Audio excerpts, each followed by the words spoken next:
You are listening to a Called Collective podcast where we seek to equip the next generation of ministry leaders. The Called Collective produces multiple podcasts, which you can find in the description below. To learn more about the Called Collective, visit our website at thecalledcollective.org or check us out on Instagram at The Called Collective.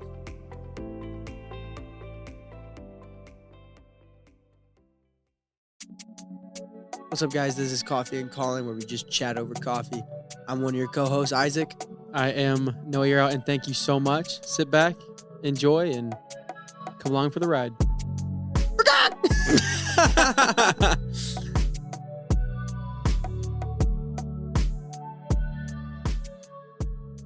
We are back, another episode, and we have a part 2. Is this like the first part 2 in Coffee and Calling? is. I believe so. It is. It's just something that I've Wow. wanted to do for a while, but we never had the perfect person. Well, this was perfect because, well, first of all, who do we have on? We have Who's none returning? other than Faith. And Squeak. Just Faith. Welcome back. But hey, if you guys are jumping in on this one, this is part 2. And if you have not listened to part 1, go back and listen to it. What are you doing? Because at the end, she just dropped a bomb on us and goes, and yeah, I'm called to Uganda tour or something like that. And we're like, okay, we need to unpack this. And Yeah. So that is what we are here to do. So Faith, thank you for joining us again. I think Faith Yeah. just wanted to be back on the podcast. So she's like, Yeah. what can I Yeah, do that's it. decisively to be back on the podcast? That's it. Was You that got your me. motive? Yeah, that was totally it. Yeah. I'm caught. That's fair. That's fair. All right. Well, hey, we don't want to waste any time with this. Let's jump into it. Take us out how you came to this moment, because I'm sure it wasn't just one day you woke up and like, I think I'm going to go to Uganda. Hmm. But Casually. Just Take us written through on that your story. ceiling. Yeah. Yeah. So it starts at the age of, I don't even know the age. Have you heard of Michael W. Smith? yes, The man, the myth, the yes. legend. Okay.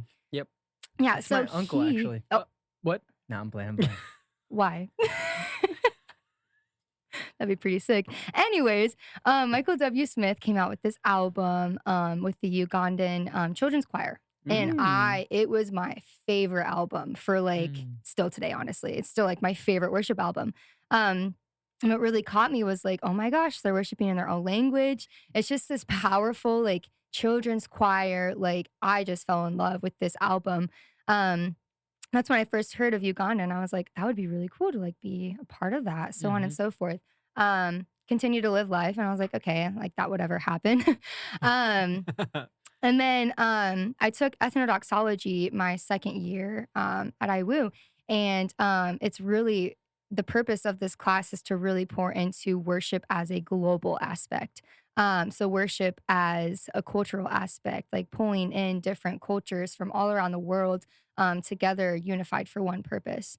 And in the class, we actually take this test on I don't even know what it's called. So sorry, Emily Vermilia. But it's just this test that really digs into our own understanding of global worship or where we are called to. And so there's different levels of you're called to do this in America, you're called to do this here and here and here. And when I took the test, it was very evident in my test that I had a passion to be in missions and to really experience worship to the fullest beyond America. And so that first gave me I don't know, just the idea of oh my gosh, I could immerse myself in a culture and become totally impacted by their worship. And then it wasn't even oh, I can go and share the gospel. Yes, I can do that. That's totally a part of the mission. But it was more so how can I immerse myself in a culture completely and learn this new aspect of worship that I had never witnessed before. So following that class, I was like, okay, that's awesome. I don't know what I'm going to do with it. I don't know how I'm going to have money to do that, but we're just going to go on. So I lived life, went on to a couple more months. And I was I just kept praying over God, where are you going to send me? I don't know. Am I going to do this or am I going to stay in America? I don't have money for a mission, so on and so forth. And I just kept praying and praying. And one night in particular, I just felt the need to just pray over it again. And I was like, okay, God, show me where you want to go. I woke up in the morning and the verse of the day was go out into the nations and baptize in the name of Father, Son, and Holy Spirit. And I was like, that's probably just a coincidence. I kept checking. I kept checking my notifications, and I got a message on Facebook from this pastor in Uganda. And I was like, okay. Listen, I got some weird whack messages on Facebook from a whole bunch of different people. And so I still get them today. And so I was like, Mhm. oh, it's just a random person. So I checked it and it was like, hello, Sister Faith. I wanted to reach out. And if you ever feel called to Uganda, we have a place for you. Jeez. And I was like, oh, Oh okay. my God. I was like, okay. Lord, I'm gonna need another sign. Yeah, that's just a coincidence. That's just a coincidence. I don't know about that. And so I was like, okay, I'm gonna like look up this guy. And like I looked up his Facebook and it was like he works in an orphanage and he runs this church in Uganda. And so I messaged him back and I was like, hello, like, thank you for reaching out. Like he said in his message that he's been praying for me. I have no idea who this guy is, but he was like, I've been praying for you. And so I said, thank you so much for your prayers. I actually feel like I am called into missions and thank you for reaching out to talk about Uganda and so on and so forth. And he just kept sending me messages of like pictures of the orphanage, pictures. He said, this is my wife. We would love to host you. And it was like, I don't know, that made it more real because he was sending me like pictures of his wife and his kids. And I was like, okay, so this guy is actually wanting to like, I don't know, not just like reach out and say, hey, how's it going? But he was actually like inviting me into potentially this experience in Uganda.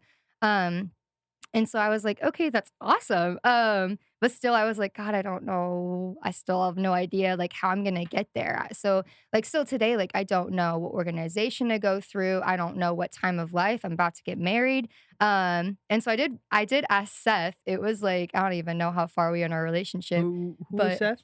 Seth Strand, he is my fiance. Fiancé. Yep, he's amazing. But I asked him and I was like, so how do you feel about Uganda or like going on a missions trip or like even staying long term? And he was totally on board. Wow. And so that was something major for me because I was like, my future husband has to either be on board or otherwise it's not going to work because I feel so called to this and I'm not going to let this go.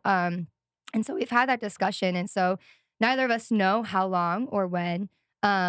But then like even after that year, it was like last year when I hadn't been thinking about my call to Uganda for a while. I was just kind of living life as a ministry student. And I was like, oh, my call is to like worship, so on and so forth. But I hadn't really thought about back on my call to Uganda. And I went to a Maverick City concert. And at the end, they had like this Food for the Hungry, like sponsorship. And they had like thousands of children that you can pick from for like hundreds of nations.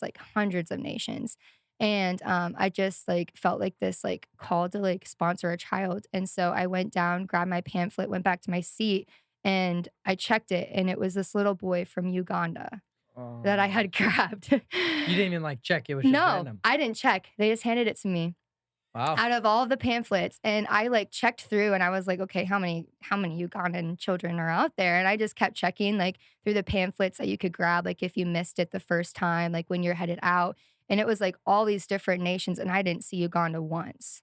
And I was like, oh my gosh. Coincidence. It's a coincidence. And so it's like God keeps giving me these like things of like, you remember me? You remember that time that I called you Uganda? Yeah, I'm not done with that. You can't forget about that.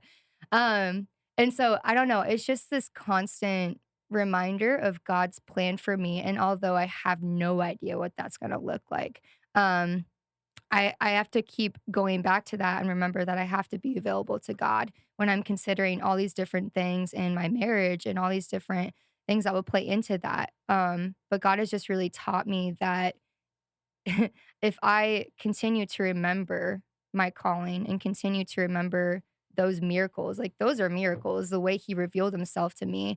If I forget that, then I'm going to miss out on this. I don't know what the experience is going to look like. Maybe there's a part 3 in like 5 years. But I have like no idea what it's going to look like. But I know that I have to continue to be available to him because he has clearly revealed that to me. So yeah, that's my little snippet. Isaac, you can like speak into that too because you went to Costa Rica last year. Yeah. Feeling, I mean, like relating a lot to your story and to your call and things like that. The Lord just keep on like bringing up stuff, and he's like, "Yep, this is it, this is it, this is it," and not knowing, I don't know for you, not knowing like how long you'll be there. Yeah, you know, because I think it seems more like a trend that to get rid of this messianic kind of ideology in missions of like going for like life. Yeah. with organizations, stuff like that. It's to go there and to help them be like self-sustaining themselves, Yeah. But one question I have for you is it terrifying for you? Is it scary?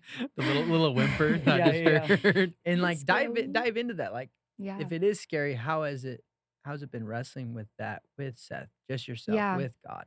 Yeah. So when I first got my call, like during that time when that guy reached out over Facebook, so on and so forth, I wasn't with Seth. And I was thinking about like, okay, as a single woman going to this country with this guy who reached out on Facebook to host me, I'm like, that's a scary That's a thing to little think sketch. about. So I wasn't necessarily on board right away. And I was like, okay, I'd rather find an organization, so on and so forth. But then still, it was like, I don't want to go alone. And I guess that's when Seth plays into the part. And like, I could have done it alone. Like, I mean, obviously, as a single woman, there's so much you can do alone. And sometimes it's even better to do it Mhm. alone when you're going to missions trips or staying long term. But my fear was like, I want to experience this with someone and I want to have this because something happens when you go on. I've never been on one, but I know that when you go on a missions trip, like your entire world is just like opened and God reveals himself to you in ways that like you would have Mm. never experienced here. Um, and so I was just thinking about it. I was like, I want my future husband to experience this with me because when I come back, I'm gonna be changed. Mm. And so it was definitely scary in that moment because I I don't know what Uganda's like. I don't know what Africa's like. I've never been outside of the country. So my first experience outside of the country to be that was a little frightening. And I think that's why I just kind of shoved it off to the side so many times because I was like, that's too much to handle right now. And so, yeah, I would say it definitely is still scary and like to think about because I do feel called long term, however that might look. And that to me is scary that I don't know how long. And um, separation from family and Yeah. just like, I don't know, you can't just get a phone call and get catched up and, kind of be a part of life here. Like that's like a full commitment into a completely different life. So Mm. it's still scary today. Yeah. How does Yeah. does your family know about it? Yes. How does your family feel about that with that conversation with you? Yeah. We haven't really talked about it much, but I think I didn't share it because it was something like for me was just kind of sacred in that moment of like once I don't know, to me, once I share something, it makes it more real and it also to me in that moment I knew that that was between me and God and that the time hadn't come for me to really truly share that. Um and so it wasn't until I got the child for my food for hungry that I was like, I should probably tell them because like this is insane. Yeah. And so that winter break, I went back and I shared with them like all these different moments that God had been revealing it to me. And I'm pretty sure like my mom got emotional and she was just like, this is so awesome. Like, Mhm. obviously they're also like, I don't know when you're gonna go, like long term, are you sure? But I know that they're also gonna back me up in that. But it is something that I have to continuously be in communication with them about because I don't want them to miss out on this amazing revelation of God Yeah. that has been. And so I felt bad that I hadn't mentioned like all the different scenarios leading up to that because it was like, oh, so fun fact I'm for the going- last like year and a half, like God has been revealing this. But they definitely are just excited to see how God works in that. And just like how like for me right now, like I know you experienced it. It's like I don't want to be in America. Like Mhm. I don't want to be in America. Like I love America, but like I want what is to come. And I'm Yeah. so excited for that. And I think they'll get on board eventually once I have the details. But I think right now they are in that stage of like, okay, like this is kind of scary. I don't know about my baby going to Exactly. Uganda. It's like the So logical side too. yeah. They Yep. know how like it's not just, oh, I want to go there and you go there. You have to have Right. a plan. Many Yep. times for missionary, it takes like, okay, this is established. Let's take like a year and a half to raise funds for that. You know what I Right. mean? So it's like a Yeah. long process. Yeah. And it's like we just want to go. Hmm. And that's a beautiful thing to just Right. want to go. And so I think my question to you is how do you live in that tension right now Mm. where it's my desire is to go, right? Yeah. And God honors that. He's like, I'm so happy that you want to Hmm. go and want to do this, but you're here Yeah. and you might have a couple more years here, Yeah. or even more, Mhm. we don't know when we're going to be going. You don't know Yeah. when you're going to be going to Uganda. Mhm. You know that's going to happen, but when? Up to God. Right. And so how do you wrestle with almost the like now but not yet kind of thing that we've talked about before? Being Yeah. present here, but also preparing for there in Preparing. a sense. Yeah. I guess in my current stage of life, it's something that it's kind of cute when Seth and I are meeting with residencies or whatever, like he always brings it up and is like, how are you guys in missions? And just kind of preparing for wherever we're set in a church, we want them to be like strongly like connected to the global church. Mm. And so it's definitely something that I'm looking into right now is like the church that I want to be a part of has to be a part of missions in some way. And it's actually cool. Like recently, our friend Katie is actually going to be on a missions trip this summer in Nicaragua. And she Wow. actually invited us to be a part of that. And she was like, it's just a great first like missions experience. And so I know that although like my calling is Uganda, I know that there's also preparation that can take place because like that would be a lot if I just like bang, like I'm there. Mhm. And like, so I know that there's preparation that needs to take place. And I know that these next couple of years, instead of taking the backseat and like, well, we don't have every detail figured out for Uganda. I know that there's also opportunities for me to become immersed in culture in different ways so that when I am set in Uganda, that I have that the more of that strength, the cultural strength and the understanding of what it is to actually be in a different country. And so I don't know if Nicaragua is going to work this summer. I mean, I'm getting married, but I also know that but I also know that there are things that I can do to prepare myself for that. Mhm. Because it is, I mean, it's like a completely different, it's a culture shock, right? It's a completely different change. And so also like stepping into diversity in worship, like I try to reach out and just see like, okay, what is worship like in Uganda? Mm. I know that they're very expressive, they're very spiritual. And so for me, it's like diving into that or even looking at the language there or looking at different things in the culture that I can get my like acquainted to. So when I'm there, I can bring like, I don't know, just this passion for bringing in the global church, not just Uganda, not just America, but like how can I really engage in their worship together? I don't know if that makes sense. No, yeah, that does. I've been in Nicaragua. Oh, I really? was in 6th or 7th grade. So like Dang. it's at that age where you don't really know anything, but you Hmm. think you do. Yep. And looking back on it, like very forming, especially culturally, because Yeah. I just didn't realize don't drink the water. Like, and I was like, my whole life I've been taught drink Hmm. water, like stay hydrated. Yeah. Not in Nicaragua. Hmm. A Coke is what goes a lot better than water. And Yeah.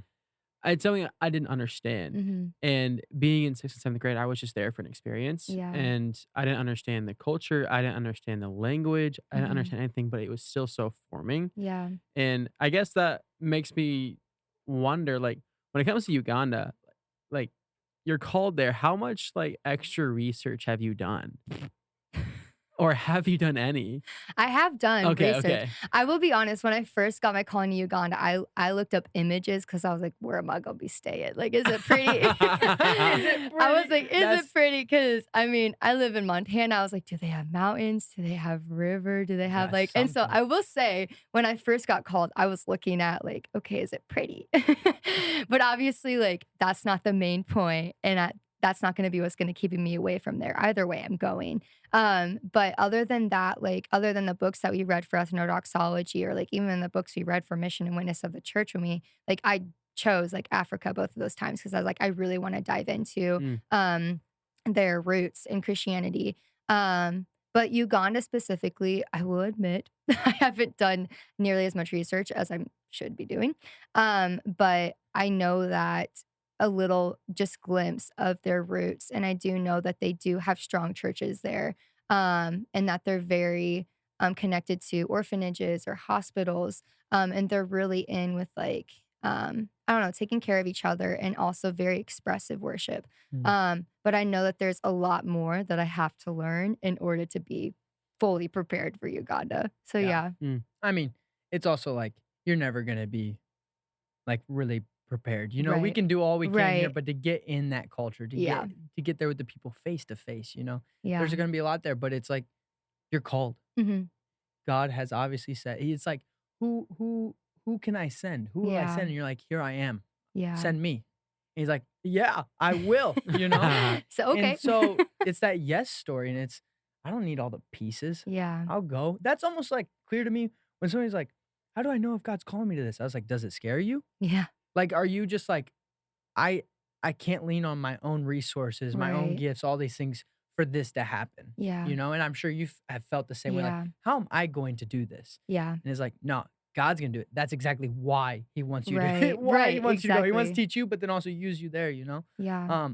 But with your cause, we talked about on part 1, Check it out. talking about that and getting hearing all this stuff, and you see this progression, and now for God to be like, yeah, we're gonna start going to Uganda, and it's almost like Yeah. on a different trajectory than you thought at first. Yeah.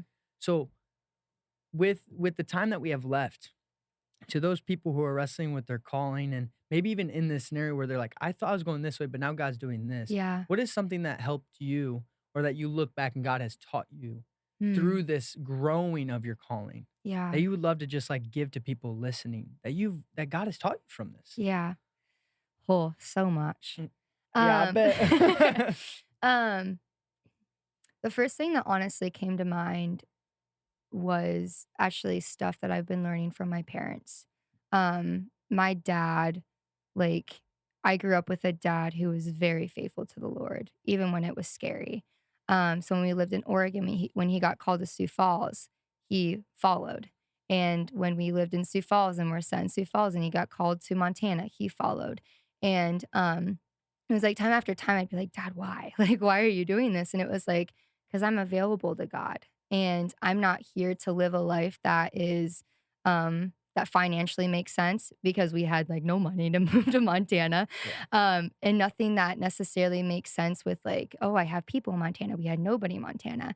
And it's like, regardless of what we see as comfortable or as reasonable, like what God is going to draw us to is not going to make any sense most of the time. And so when I mean, I have my calling to worship, obviously, and being with like youth and like really pointing into them. And just because I have that calling does not mean that I can't be called to Uganda as well. And I think that, I don't know, if I've learned anything, it's just being available to God, and that, I don't know, when we are called to one thing, it doesn't necessarily take away from being available to God in the future and bringing us to different places or expanding our calling. Because I have no idea how my time in Uganda is going to even shape my call to ministry or my call to youth, Yeah. you know? And so I think that God is going to keep preparing you and growing your calling as you grow more mature, and as you, because if God called me to Uganda when I was in middle school or high school, I would have been like, no, like there's no way.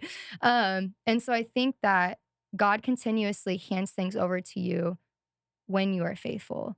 And I think that that can be a scary time. And but it's just like, when you are faithful, he's going to continue to bless you and continue to rely on you to do the things that he is calling you to do. Mhm. And so along with that, like, just continue to be faithful and be willing to sit in the unevenness. And like right now, I have no idea what that means. I love it. I love how it's looking right now, but I also am like, I don't know the details. And so just because I don't understand that doesn't mean that I'm going to be crippled by that I don't pour into this calling right now. Mhm. It means that I'm looking forward to that and I'm considering it when I consider residencies or churches. And so I would say, like, just be available to God and be faithful with what he's handed you. Because once you're faithful with that, he's going to continuously bless you and Wow. continuously grow into that calling that you are actually called to do. So yeah. That's so good. I just hear over that, like what Dr. Morgan talked about one time on Mhm. the podcast, you know, just being faithful, obedient, available, you know, Yeah. it's all that. Yeah. And it's not, it's that tension again, though, where we want to focus on like, all right, what does God have us in the future? Yeah. Right. Cool. You Yeah. can have a plan, but he's going to set your steps, you know, Yeah. he's going to establish your feet. Mhm. And I think like with the word being a lamp to our feet, it shows the next step. And he just is like, focus on the next one, focus on the next one. And many Yeah. times, if you searching out the call from God, right, on your life causes you to be paralyzed, or your faith to not be active where you are now, Yeah. then you're not going to find out. Yeah. You need to walk in obedience now. Yeah. And as you walk in obedience, he'll reveal it to you. I remember someone giving me like this like image, or like, what's easier to turn to like change the direction? A moving car or a stopped car? And I'm like, a moving car, you can't change the direction of a stopped car. And he's like, exactly. Start moving. Yeah. Start walking in obedience. And if he needs to change you, he will. If he wants Yeah. you to go Bars. this way, Yep. he'll be able to as you move. And so walk in Yeah. obedience. And I hear that all over your That's story. so good. So I was when you were sharing like your piece of advice, I got this idea of how we often like to idolize the call, Mhm. and then Yeah. we get the call Yeah. from the Lord, especially for those that like to plan, which Yeah. me, like Me God says, too. hey, this I remember freshman year, this is your calling, right? Yeah. And I had held on to it so firmly Mhm. that when I felt a prompting for something to change, I was like, no, you told me what I'm gonna do. That's what I'm doing, God. Right. And God's like, I don't want to take away or Mm. change your calling. I want you to simply surrender it Yeah. because it is not yours. I have Yeah. given it to you. So for those that like to plan, and like, for example, if you were stuck in your ways and saying, not going to Uganda, you already called me somewhere like Yeah. to something different. Right. God has his own way of changing in everything. So as long as we surrender and have open hands and be faithful, available, and Mhm. obedient, like who knows what'll happen, but it's gonna be good because Right. God's leading it. Yeah. So good. So good. Thank you so much. Yeah. That's Yeah. so fun to talk about. Especially like, I don't know. I mean, you can obviously, because we all like are listening to what the Lord's doing, but just hearing out your story and like I hear it in mine, you Yeah. know, seeing that and relating with someone where it's like, yeah, there's fear. Yep. It's scary, you Yeah. know? Yeah. But yeah, thank you for sharing that. We Yeah. appreciate you. Absolutely. Thank you for having me again. Absolutely. And she didn't drop any bombs this time, so Nope. there won't be a part 3. Part 3, maybe in like 5 years. 5 when she years. said. Yeah, You know? yeah. Yep. But for all those that are listening, if you are somehow finishing this episode and you haven't listened to part 1, what are you doing? Go to part 1. But thank you guys so much for tuning in. Thank you, Faith, Yeah. for being here. I know we have a busy schedule. So yeah, we got more coming out. Stay tuned. Adios. We'd also like to take a second to thank the School of Theology and Ministry at Indiana Wesleyan University for using their facilities. We want to thank the Call Collective for producing all of our podcasts. The Call Collective seeks to equip the next generation of ministry leaders. To find out more information, visit at thecalledcollective.org or check us out on Instagram at The Called Collective. Thanks for listening again and taking time in your day to have the chance to be formed by the conversations we have over coffee. See you guys next week.